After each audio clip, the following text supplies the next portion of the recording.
God, the supreme power, is the only true superpower. Nothing happens without his permission, and he can turn the tables on even the mightiest of kings with just a tiny ant if he so chooses. History is full of examples of powerful individuals who thought they were invincible, only to fall from grace in an instant. So let's not be intimidated by shows of strength or power. Remember, it's God who gives power, lifts people up, and protects them. If he's got your back, no one can harm you, no matter how powerful they may seem. And the best part? Serving God benefits you, not him. He doesn't need our efforts to protect Islam. He's got it covered. This reminds us of the time when Abraha al-Ashram, the governor of Yemen, planned to demolish the Kaaba. This happened about 2 months before Prophet Muhammad, peace be upon him, was born. Abraha then sent a messenger to Mecca with a message. He did not want to fight the people of Mecca, but only wanted to destroy the Kaaba. He said there would be no bloodshed if they did not resist. Abraha also told his messenger to bring back the leader of Mecca if they wanted to negotiate. The leader of Mecca at that time was Abdul Muttalib. The messenger delivered Abraha's message to him. Abdul Muttalib replied, "We have no power to fight Abraha. This is God's house. If he wills, he will save his house." The messenger asked him to come with him to meet Abraha, and Abdul Muttalib agreed. When Abdul Muttalib met Abraha, he was very impressed by his dignity and appearance. Abraha got off his throne and sat beside him on the carpet. He asked Abdul Muttalib what he wanted. Abdul Muttalib asked for his camels to be returned. Abraha said, "I was impressed when I saw you, but your request has disappointed me. You only ask for your camels and say nothing about the Kaaba, which is your sanctuary and the sanctuary of your ancestors." Abdul Muttalib replied, "I am the owner of my camels, and am requesting you to return them. As for the house, it has its own owner. He will defend it." Abraha said Abdul Muttalib would not be able to protect the Kaaba from him. Abdul Muttalib responded that it was between God and Abraha. Then Abdul Muttalib left, and Abraha returned his camels to him.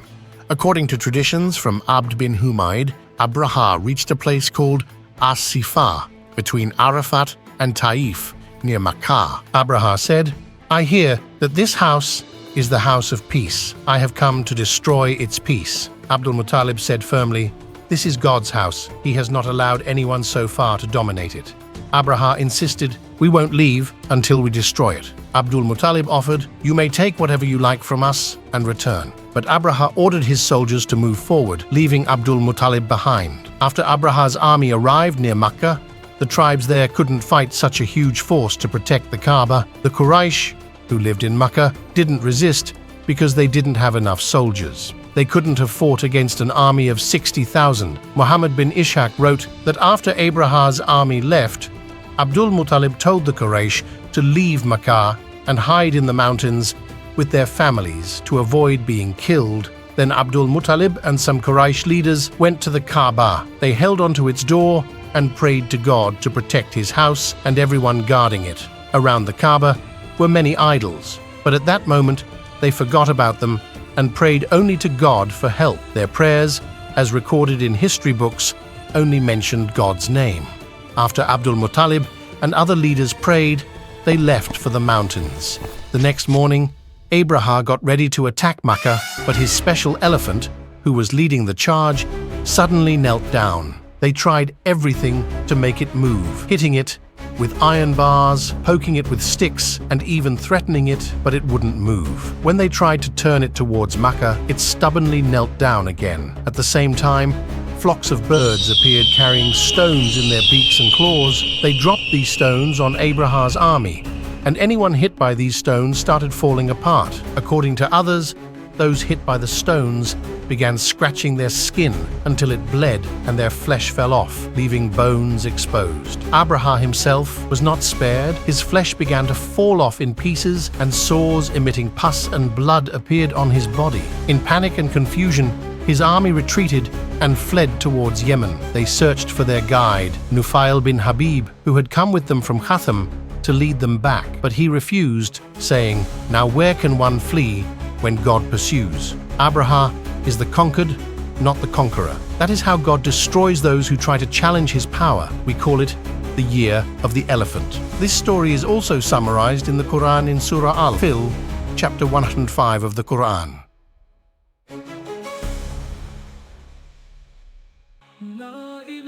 Prophet Muhammad, peace be upon him, was born in the town of Mecca in the year 570. Muhammad, peace be upon him's parents were Amina bint Wahb and Abdullah bin al-Muttalib. Sadly, his father passed away before he was born, so he was raised by his mother, Amina.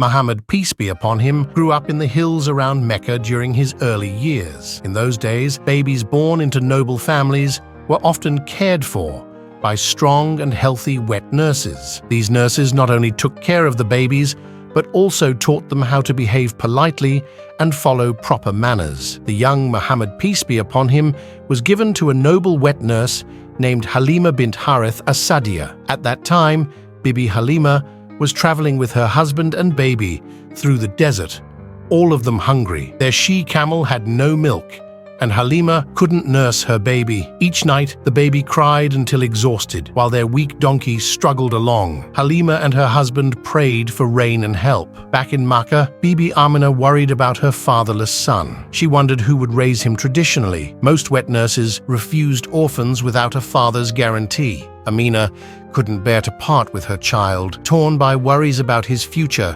in the desert's care. When Bibi Halima and her family reached Makkah, they were disappointed. She couldn't find any babies to nurse except one, an orphan whose name was Muhammad, peace be upon him. Halima needed the money the baby's family would pay, but worried about their ability to pay her. Reluctantly, she decided to take the orphan boy so she wouldn't return empty-handed to her village. Halima's husband agreed, hoping for blessings from God. As Halima nursed the orphan, she found an abundance of milk, even enough for her own baby. Surprisingly, their she-camel produced plenty of milk too. Halima and her husband were amazed and grateful. They realized the orphan, Muhammad bin Abdullah, peace be upon him, brought them great fortune. During their journey home, Halima's ride became strong and swift. Upon returning, they found their barren land transformed into green pastures, and their animals thriving with milk. They attributed these blessings to the special orphan boy they had cared for. Muhammad, peace be upon him, stayed with Halima's family for 6 years, surrounded by foster siblings whom Halima loved dearly. She raised him alongside her own children. After years, when Bibi Halima returned, Muhammad, peace be upon him, to his mother and grandfather. Everyone was delighted because the toddler had grown into a handsome, well-mannered and intelligent boy. He stood out among other children for his gentle ways, and he was loved and admired by everyone around him. At the age of 6, Muhammad, peace be upon him's mother, took him to Yathrib to visit her family. Their maid, Ayman, went with them. In Yathrib, young Muhammad, peace be upon him, saw the grave of his father, whom he had never met. After a short stay, they started their journey back. However, Bibi Amina fell seriously ill on the way. They stopped to care for her, but her condition worsened and she passed away. She was buried at a place called Abwa between Makkah and Medina. Muhammad, peace be upon him, was deeply saddened to lose his only surviving parent at the tender age of 6. Now orphaned on both sides, he felt alone in the world. Ayman then took Muhammad, peace be upon him, back to Makkah, where he was brought to his grandfather, Abdul Muttalib. Abdul Muttalib was devastated by the news of his daughter-in-law's death, but lovingly took on the responsibility of raising his young grandson. He ensured Muhammad, peace be upon him, lacked nothing and cared for him dearly. However, another tragedy struck when Muhammad, peace be upon him, was 8 years old and his beloved grandfather passed away. Now, Muhammad, peace be upon him, had lost both his mother and his grandfather at a young age. Before his death, Abdul Muttalib instructed his son Abu Talib to take care of his orphan grandson, Muhammad, peace be upon him. Abu Talib gladly agreed and raised Muhammad, peace be upon him, as his own child, along with his wife Fatima bint Asad. They loved him dearly, and Muhammad, peace be upon him, returned their love. In later years, Muhammad, peace be upon him, often said that Fatima bint Asad was like a mother to him. When the Prophet Muhammad, peace be upon him, was a child, he went with his uncle on trading trips to Syria. Abu Talib struggled financially. To support his family, Abu Talib decided to join a trading caravan to Damascus. These trips gave him valuable experience in commercial trade which was important at that time. On one of his trips, they traveled with the caravan through deserts until they reached the town of Busra. Busra was a place with plenty of water and gardens, located between Damascus and Jerusalem. In Busra, there lived a priest named Bahira, who was known for his wisdom among Christians. He had a special book in his small monastery, and those who read from it became very knowledgeable. The Quraysh caravan, as they did every year, set up camp near Bahira's monastery. This year, however, Bahira noticed something unusual. He saw a cloud shading the young boy in the caravan and observed the branches of a tree bending to provide him shade. Intrigued by these signs, Bahira invited the entire caravan to a feast. The caravan members were puzzled by Bahira's unusual hospitality and asked him about it. He simply said he wanted to host them as his guests. Everyone attended the feast, except for the young boy, who was left to watch over their belongings. Noticing the boy's absence, Bahira insisted that he join them. When the boy was brought to the table, Bahira's attention was entirely on him. He observed every move the boy made, realizing that he matched the descriptions of the last prophet he had read about in his holy book. After the meal, Bahira asked the young boy questions about his beliefs, carefully avoiding any reference to the pagan gods, Lat and Uzza. The boy's answers and demeanor matched everything Bahira knew about the awaited prophet. Finally, Bahira saw the seal of prophethood on the boy's back, a physical mark that Bahira believed indicated Muhammad, peace be upon him, was the prophesied messenger, confirming his belief that this was indeed the long-awaited prophet.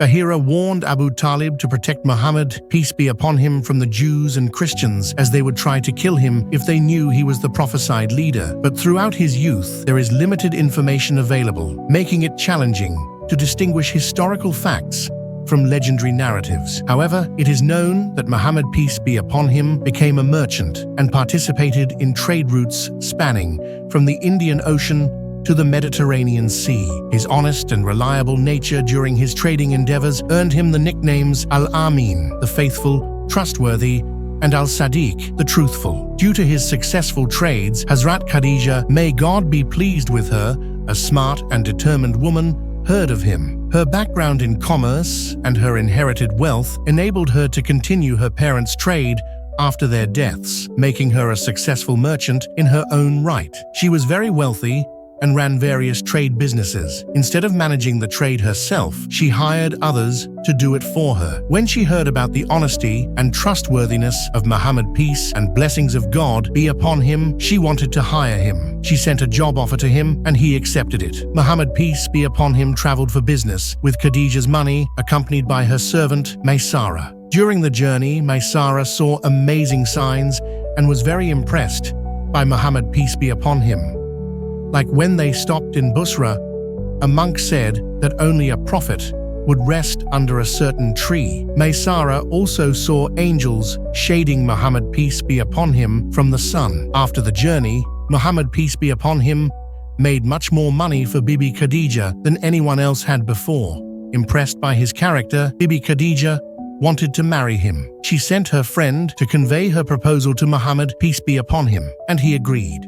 After the marriage, when Muhammad, peace be upon him, was almost 40, he began spending a lot of time alone in prayer, thinking about creation. He was worried about the ignorance of divine guidance, social unrest, injustice, discrimination, especially against women, fighting among tribes, and the misuse of tribal authority in pre-Islamic Arabia. The moral decline of his people and his search for a true religion made him seek solitude in a cave called Mount Hira, 3 miles north of Mecca, for reflection. During this time, Muhammad, peace be upon him, had dreams with spiritual meaning that came true, marking the start of his divine revelations. Islamic tradition says that it was 610 CE when the angel Gabriel appeared to him on Mount Hira and told him to recite these verses. Read, in the name of thy Lord and Cherisher, who created man out of a mere clot of congealed blood.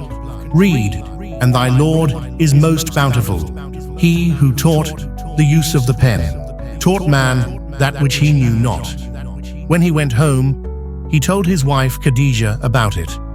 She comforted him and believed in him, becoming the first person to convert to Islam. Then Hazrat Khadija took him to her cousin Waraka, an old man who had become a Christian and knew the gospel and Hebrew. After hearing the story, Waraka said, "This is the same being that God sent to Moses. I wish I were young and could live to see when your people will turn you out." Muhammad, peace be upon him, was surprised because he was from a respected family in Makkah, but Waraka told him that anyone who brought a message like his was treated with hostility by their people. Around 613, Muhammad, peace be upon him, began to preach in Makkah. Most people ignored and mocked him, but some became his followers. As more people joined him, he seemed like a threat to the local tribes and city rulers, whose wealth came from the Kaaba. Muhammad's peace be upon him called to stop idol worship threatened their way of life. The idolaters of Makkah, referred to as the Quraysh, initially rejected the message of Prophet Muhammad, peace be upon him, and mocked those who accepted Islam. They were deeply rooted in their traditional practices of idol worship and were resistant to the idea of monotheism that Prophet Muhammad, peace be upon him, preached. During the time of revelations, the disbelievers of Mecca demanded a miracle from him to prove his prophethood. One of the notable miracles that occurred was the splitting of the moon, which happened in response to their challenge. The polytheists, including prominent figures like Walid bin Mughira and Abu Jahl, arrogantly asked the Prophet to split the moon as a test of his claim.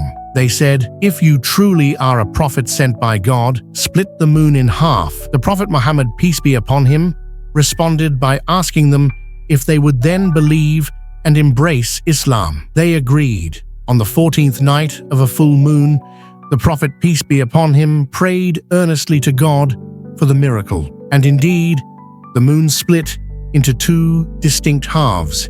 Despite the undeniable nature of this miracle, witnessed by many, some of the polytheists attributed it to magic or sorcery by the Prophet Muhammad, peace be upon him. They tried to rationalize it as a widespread enchantment, dismissing its divine nature. Travelers passing through Mecca confirmed having seen the split moon, further attesting to its reality. Despite these witnesses and the clear demonstration of divine power, the stubborn disbelievers refused to accept Islam or acknowledge the Prophet Muhammad, peace be upon him's prophethood. They persisted in their disbelief, claiming it to be a pervasive illusion created by what they considered magic. Then, in 619 CE, which is also called the Year of Sorrow, Muhammad, peace be upon him's wife Khadijah and his uncle Abu Talib died. During the Year of Sorrow, Prophet Muhammad, peace be upon him, faced intense hardship and pain. He already lost his beloved wife Bibi Khadijah and his uncle Abu Talib, who had protected and supported him. The Quraysh and his tribe constantly ridiculed, humiliated, and oppressed him and his followers. This worsened the already strained relationship between Muhammad, peace be upon him's followers and the Quraysh clan, adding to his burdens. When the Prophet, peace be upon him, traveled to Taif to spread the Islamic message, the people of Taif cruelly rejected him. Despite these trials, the Prophet Muhammad, peace be upon him, received a beautiful and comforting gift, an event known as Al-Isra wal-Mi'raj. While sleeping in Makkah, the Prophet, peace be upon him, was greeted by Angel Jibril, which took him to the Dome of Rock, also known as Al-Aqsa. The Prophet, peace be upon him, further described being presented with a white beast named Al-Buraq, like a horse with a stride, as long as the eye could see. The Prophet Muhammad, peace be upon him, was taken on a miraculous journey from the Dome of the Rock in Jerusalem through the skies.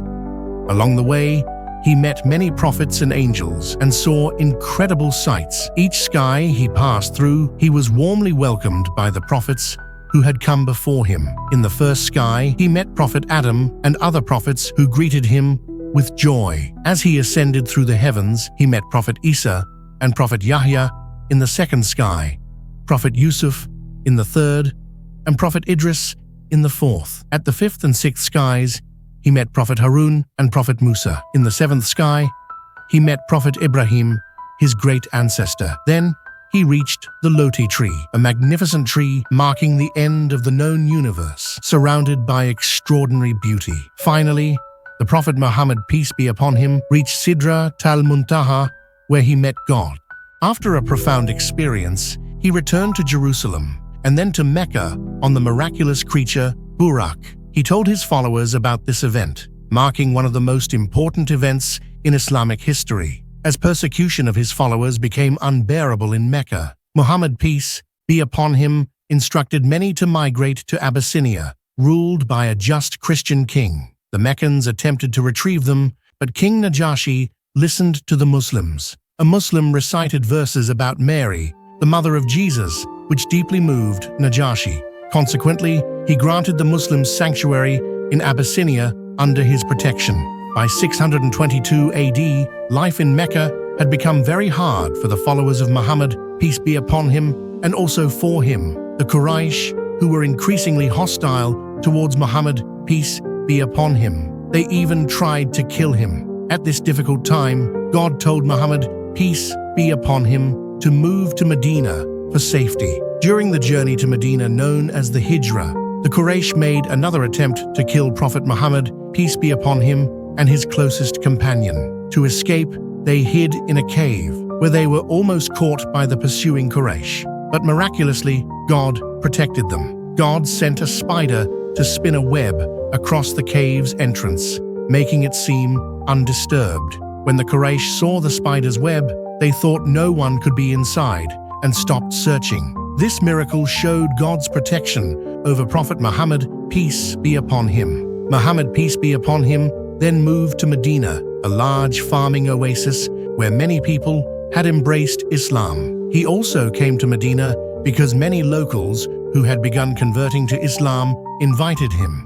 From the start, he was asked to settle a feud between the two Arab groups in Medina. He did this successfully, and both groups became part of the Muslim community called the Ansar, or the Helpers. To maintain peace and order, the Prophet drafted the Constitution of Medina. This document outlined the rights and duties of all citizens, including Muslims, Jews, and other tribes. It established a pluralistic society where different religious and tribal groups could coexist under a single political framework, with the Prophet Muhammad, peace be upon him, as the leader. Although the new Constitution of Medina provided a framework for peaceful coexistence among Muslims, Jews, and other tribes, the Muhajirun remained a distinct group, not fully integrated into Medina's socio-economic fabric.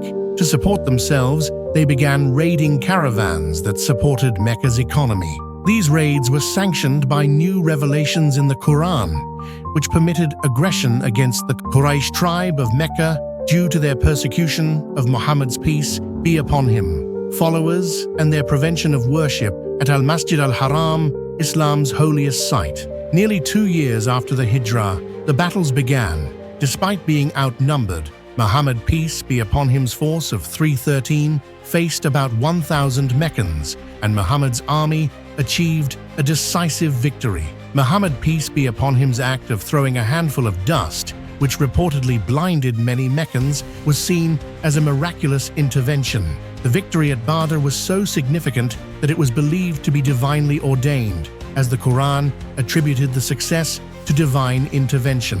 For the Meccan Quraysh tribe, the defeat was a huge loss. It hurt their trade, and many of their important leaders were killed. About a year later, in 625 CE, they gathered a large army of around 3,000 men to attack Medina and the Muslims. This led to the Battle of Uhud. This event happened north of Medina. At first, the Muslim army, with about 700 men, was winning. However, some Muslim archers didn't follow Muhammad, peace be upon him's orders to stay in their positions. This mistake allowed the Meccan cavalry to attack from the side, leading to a partial defeat for the Muslims. After the Battle of Uhud, the Muslims faced a serious defeat, with approximately 70 martyred Muslims. The Quranic verses revealed after this battle explained that the defeat happened partly because some Muslims disobeyed and were too focused on gaining worldly things instead of being firm in their faith. The Battle of Uhud was a major setback for the Muslims, both in terms of lives lost and the damage to morale. It also emboldened the enemies of Islam, with some of the hypocrites in Medina withdrawing their support for Muhammad, peace be upon him.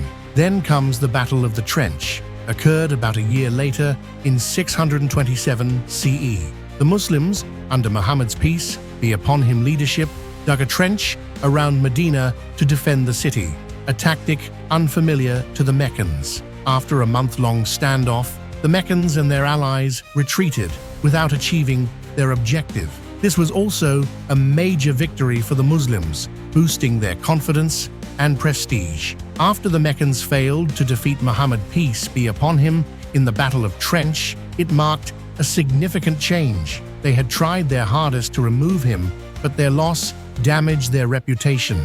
After the Meccans retreated, Muhammad, peace be upon him, and his followers laid siege to the Banu Qurayza, a Jewish tribe in Medina, who surrender after 25 days. The Meccans began to realize that accepting Islam might be their best option. The defeat of the Meccans and the subjugation of the Banu Qurayza led to a time of relative peace for the Muslims in Medina. After peacefully entering Mecca, Muhammad, peace be upon him, declared it a sacred city where no violence was allowed. People in Medina worried Muhammad, peace be upon him, might stay in Mecca after winning, but he promised to stay with them until he died. On the day before he died, Muhammad, peace be upon him, gave away his money to those in need. Prophet Muhammad, peace be upon him, passed away in Medina in 632 CE. His unwavering faith and perseverance through adversity inspire billions worldwide. His legacy not only shaped Islam, but also spread its message of peace and compassion across Arabia and beyond, touching the hearts of countless individuals seeking guidance and solace. May God grant us with him in Jannah.